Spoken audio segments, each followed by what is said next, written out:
ரயிலில் அத்துமீறி அடாவடியில் ஈடுபட்ட இளைஞர்களின் வீடியோ வெளியான நிலையில் சிறுவன் உள்பட 2 கைது செய்யப்பட்டிருக்கின்றனர்.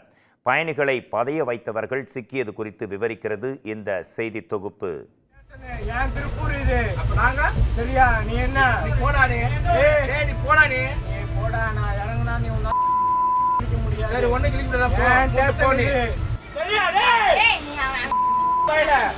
ரயிலில் பயணம் செய்தவர்களையும் காவல்துறையினரையும் இளைஞர்கள் சிலர் அநாகரிகமாகவும் கேவலமாகவும் பேசிய இந்த வீடியோ பரபரப்பான நிலையில் சிறுவன் உள்பட 2 போலீசார் கைது செய்துள்ளனர்.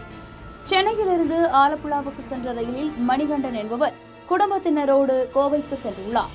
அதிகாலை 3 மணி அளவில் திருப்பூர் ரயில் நிலையம் அருகே ரயில் வந்தபோது இளைஞர்கள் சிலர் மது போதையில் சிகரெட் புகைத்தபடி பயங்கர சத்தத்துடன் குத்தாட்டம் போட்டுள்ளனர்.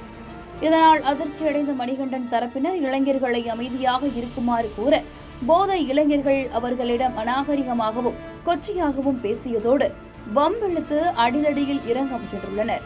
போலீசில் புகார் அளித்தாலும் ஒன்றும் செய்ய முடியாது என போலீசாரையும் அவதூறாக பேசியுள்ளனர்.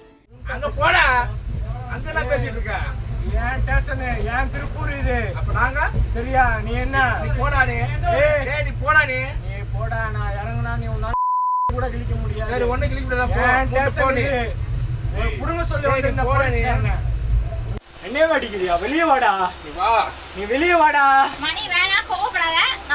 வெளியே வா, செத்து போயிருவா உனே, நீ வெளியே வா, வீடியோ எடுக்கிறியா, ஒரு பண்ண முடியாது, வெளியே வாடா. ரயில் திருப்பூரில் நிற்கவும் கீழே இறங்கியவர்கள் ரயிலின் ஜன்னல் பகுதியில் நின்றபடி மணிகண்டன் குடும்பத்தை மேலும் வசைபாடியபடி அங்கிருந்து சென்றுள்ளனர்.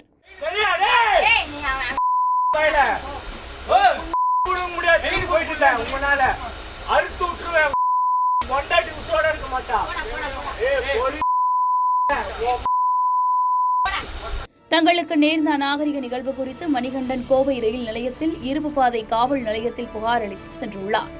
இதனிடையே இளைஞர்கள் ரயிலில் அத்துமீறிய வீடியோவும் இணையத்தில் வெளியானது. இதனையடுத்து சம்பவம் குறித்து விசாரணையில் ஈடுபட்ட திருப்பூர் காவல் நிலையத்தை சேர்ந்த போலீசார் கோல்டன் நகர் பகுதியைச் சேர்ந்த அசோக் மற்றும் 17 வயது சிறுவன் ஆகிய 2 கைது செய்து திருப்பூர் இருப்பு பாதை காவல் நிலையத்தில் ஒப்படைத்தனர். மேலும் 2 தேடி வருகின்றனர். ரயில் பயணம் பாதுகாப்பான பயணம் என்று அதனை தேர்ந்தெடுக்கும் நிலையில் இதுபோன்ற மதுபோதை இளைஞர்களின் விரும்பத்தகாத நிகழ்வுகளால் ரயில் பயணமும் அச்சத்தை ஏற்படுத்தியுள்ளது.